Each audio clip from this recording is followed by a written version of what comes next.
नमस्कार साथियों। धून पाठशाला में आप सभी का बहुत बहुत स्वागत है। और आज का जो पहला सवाल वो आपके सामने है। पहला सवाल कह रहा है कि भारतीय परिषद अधिनियम 1861 के संबंध में पूछा गया और आपके सामने तीन कथन है और आपको बताना है इसमें कौन कौन से कथन सही है।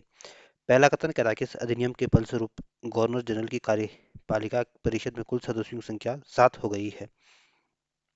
तो पहला कथन बिल्कुल गलत है।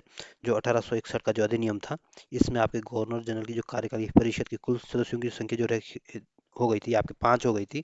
और छठा सदस्य जो था ये आपके 1874 में जोड़ा गया था। तो इस वजह से पहला कथन गलत है। दूसरा कथन कह रहा है कि विधि निर्माण के लिए अतिरिक्त सदस्यों की संख्या कम से कम 6 और अधिक से अधिक 12 हो गई। दूसरा कथन बिल्कुल ठीक है। जो विधि निर्माण के लिए जो अतिरिक्त सदस्यों की संख्या थी, उसमें आपके कम से कम 6 और अधिक से अधिक 12 सदस्य थे। और इनका जो कार्यकाल था ये आपके 2 वर्ष के लिए इनको नामित किया जाता था। और इनका नामांकन आपके गवर्नर जनरल के द्वारा किया जाता था। तो इसमें दूसरा कथन ठीक है। तीसरा कथन कह रहा है कि प्रांतीय और केंद्रीय विषयों में किसी तरह का भेदभाव नहीं रखा गया था। तो तीसरा कथन बिल्कुल ठीक है। जो 1861 का जो अधिनियम है, इसमें आपके प्रांतीय और केंद्रीय विषय जो थे, इसमें किसी भी तरह की भेदभाव नहीं रखा गया था। तो इसमें पहला कथन गलत है, दूसरा तीसरा कथन सही है। इस वजह से जो बी ऑप्शन होगा ये आपका सही आंसर होगा। और ध्यान रखना, जो 1861 का जो अधिनियम था, इसमें आपके जो वायसराय होता था, इसको अध्यादेश जारी करने की शक्ति मिल गई थी। अगला क्वेश्चन है। अगला क्वेश्चन आपके भारतीय परिषद अधिनियम 1892 के संबंध में पूछा गया। और इसमें भी आपके सामने तीन कथन और आपको बताना कि इसमें कौन कौन से कथन सही है। पहला कथन कह रहा है कि इसे 20 जून 1992 1892 को लागू किया गया था। तो पहला कथन गलत है। जो 1892 का जो भारतीय परिषद अधिनियम है, इनको आपके 20 जून 1892 यानी 1892 को आपको शाही स्वीकृति मिली थी। और इसको लागू जो किया गया था आपके 3 फरवरी 1983 को इसको लागू किया गया था। इस वजह से पहला कथन गलत है। दूसरा कथन कह रहा है कि कुल 24 सदस्यों में गैर सरकारी सदस्यों की संख्या 5 थी। तो दूसरा कथन भी गलत है। जो कुल सदस्यों की संख्या में जो गैर सरकारी सदस्यों की जो संख्या थी, ये आपके 5 नहीं बल्कि आपके 10 थी। इस वजह से दूसरा कथन भी गलत है। और इन गैर सरकारी सदस्यों में आपके भारतीय और यूरोपीय दोनों शामिल होते थे। तीसरा कथन कह रहा है कि सदस्यों को पूरक प्रश्न पूछने का अधिकार दिया गया। तो तीसरा कथन भी गलत है। जो सदस्यों को जो पूरक प्रश्न पूछने का जो अधिकार मिला था, आपका जो 1909 का जो पार्लियामेंट सुधार आया था, उसके तहत आपके पूरक प्रश्न पूछने का अधिकार दिया गया था। और प्रश्न पूछने का जो अधिकार दिया था, ये आपके 1892 के एक्ट में मिला था। तो पूरक प्रश्न नहीं बल्कि प्रश्न पूछने का अधिकार मिला था। तो इसमें पहला कथन भी गलत है, दूसरा कथन भी गलत है, तीसरा कथन भी गलत है। तो इसमें कोई सा भी कथन इसमें सही नहीं है और आपको बताना है इसमें कौन सा कथन सही है। इस वजह से जो इसमें ऐसा कोई ऑप्शन है नहीं, इसलिए इसमें स्टार बना हुआ है। तो इसको आप अपने हिसाब से देख लेना, इसमें कोई भी कथन सही नहीं है। अगला क्वेश्चन है। अगला क्वेश्चन कह रहा है कि निम्नलिखित में से किस अधिनियम के अंतर्गत भारतीय विधान परिषद को बजट पर बहस करने की शक्ति प्राप्त हुई थी। तो जो आपका 1892 का जो भारतीय परिषद अधिनियम था, इस अधिनियम के माध्यम से आपके भारतीय लोगों को भारतीय विधान परिषद में बजट पर डिबेट करने का अधिकार मिल गया था। इस वजह से जो बी ऑप्शन होगा ये आपका सही आंसर होगा। और इसमें बजट बहस करने का तो अधिकार मिल गया था, लेकिन मतदान का अधिकार अभी भी नहीं मिला था। तो जो 1892 का जो अधिनियम था, इसमें ध्यान रखना कि विधान परिषदों के कार्यों में वृद्धि की गई थी और बजट पर बहस करने का अधिकार मिल गया था। और कार्यपालिका से प्रश्न पूछने की अनुमति भी मिल गई थी। और ये अगर कार्यपालिका से अगर प्रश्न पूछना होता था तो 6 दिन पहले इसको नोटिस देना होता था। अगला क्वेश्चन है। अगला क्वेश्चन कह रहा है कि ब्रिटिश भारत में सांप्रदायिक प्रतिनिधित्व की व्यवस्था निम्नलिखित में से किस अधिनियम द्वारा की गई थी। तो ब्रिटिश भारत में आपके जो सांप्रदायिक प्रतिनिधित्व की जो व्यवस्था की गई थी, जो आपका जो 1909 का जो पार्लियामेंट सुधार आया था, इसमें आपके मुसलमानों के लिए पृथक निर्वाचन मंडल का प्रावधान किया गया था। इस वजह से जो बी ऑप्शन होगा ये आपका सही आंसर होगा। अगला क्वेश्चन है। अगला क्वेश्चन कह रहा है कि 1909 का अधिनियम संबंधित था। तो जो 1909 का जो अधिनियम था, ये आपके पृथक मताधिकार क्षेत्र लागू करने से संबंधित था। इस वजह से जो ए ऑप्शन होगा ये आपका सही आंसर होगा। अगला क्वेश्चन है। अगला क्वेश्चन कह रहा है कि निम्नलिखित में से किस एक अधिनियम द्वारा भारत में संघीय व्यवस्था की स्थापना की गई थी। तो भारत में जो संघीय न्यायालय की स्थापना जो की गई थी आपकी 1937 में की गई थी।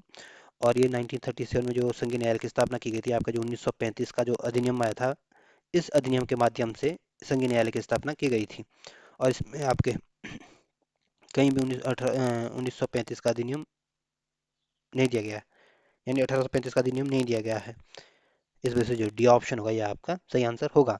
और जो ये संघीय न्यायालय था, इसका ध्यान रखना, इसकी स्थापना 1937 में हुई थी और इसके जो प्रथम मुख्य न्यायाधीश थे ये आपके सर मॉरिस गेवियर इसके प्रथम मुख्य न्यायाधीश थे।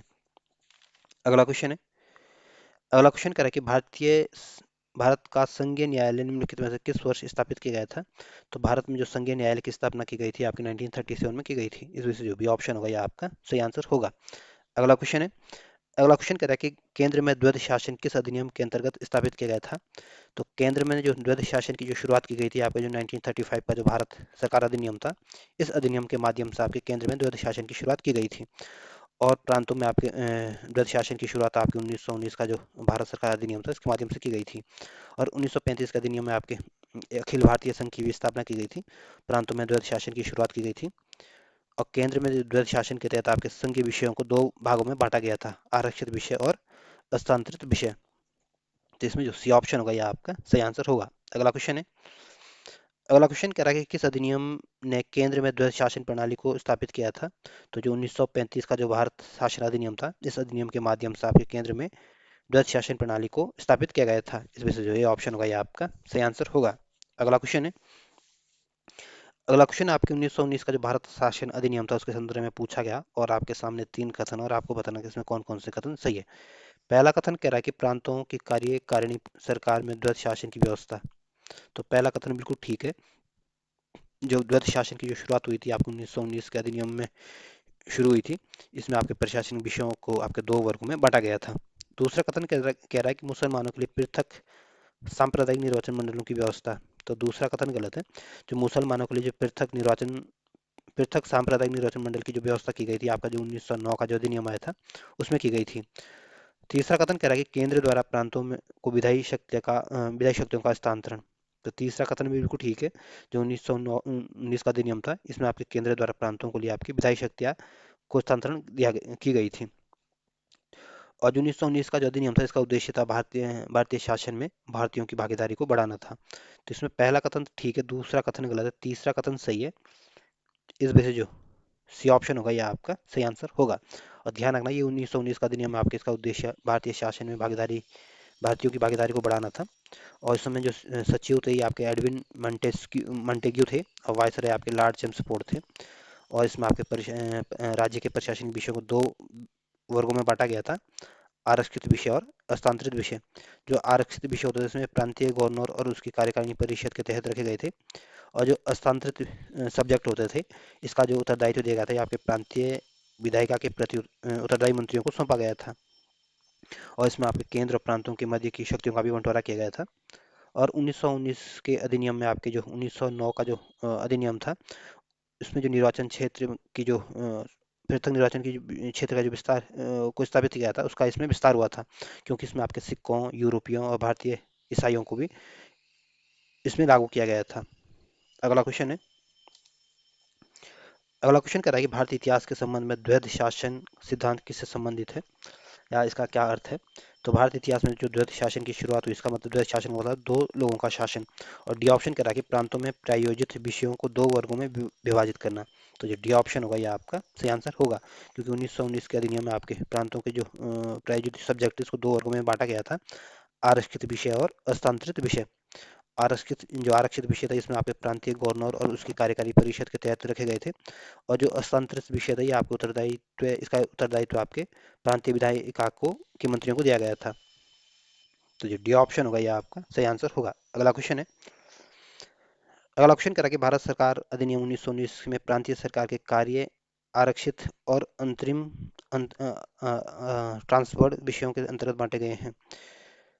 तो जो 1919 का अधिनियम था इसमें सब प्रांतीय विषयों को दो वर्गों में बांटा गया था, आरक्षित विषय और हस्तांतरित विषय।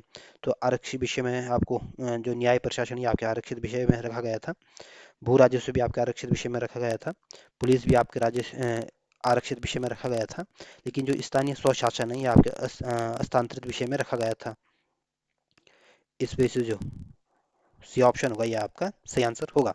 और ध्यान रखना आरक्षित विषय में क्या क्या रखा गया था आपके न्याय प्रशासन, भू राजस्व, पुलिस, वित्त और सिंचाई जो आपके आरक्षित विषय थे।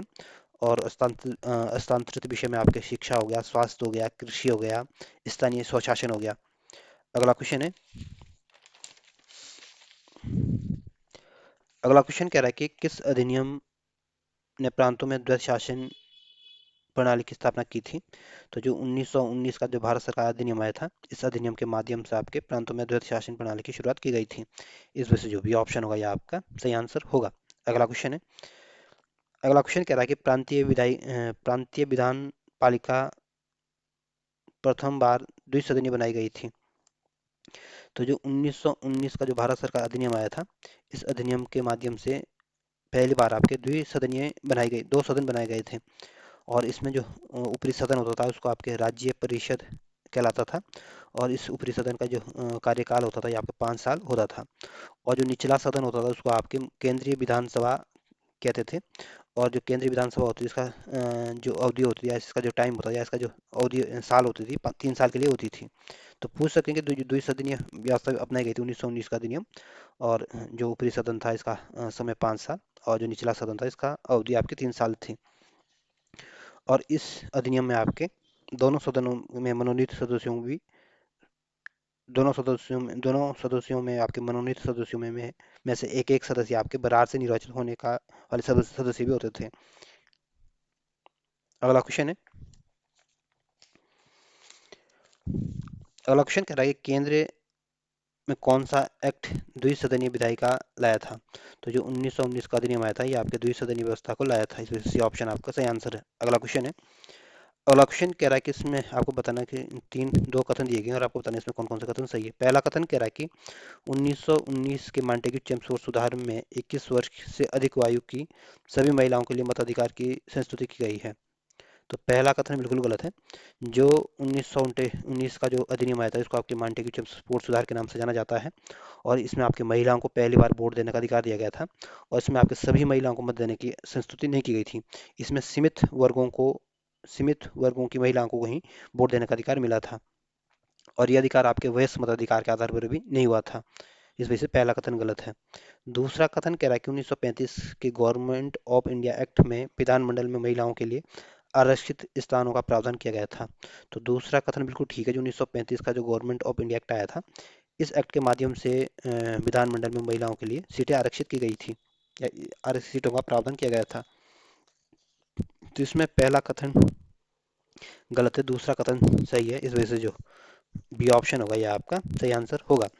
और 1935 में आपके दलित वर्गों, महिलाओं और श्रमिकों को भी पृथक निर्वाचन मंडल का प्रावधान किया गया था। और इन्हें आपके विधानमंडल में सीटें आरक्षित की गई थी। अगला क्वेश्चन है, अगला क्वेश्चन आपके भारतीय सिविल सेवा के संदर्भ में पूछा गया और आपको बताना है इसमें कौन कौन से कथन सही है। पहला कथन कह रहा है कि भारत सरकार अधिनियम 1919 में भारतीय सिविल सेवा के लिए अलग परीक्षा का प्रावधान किया गया था जो भारत में ही होगी।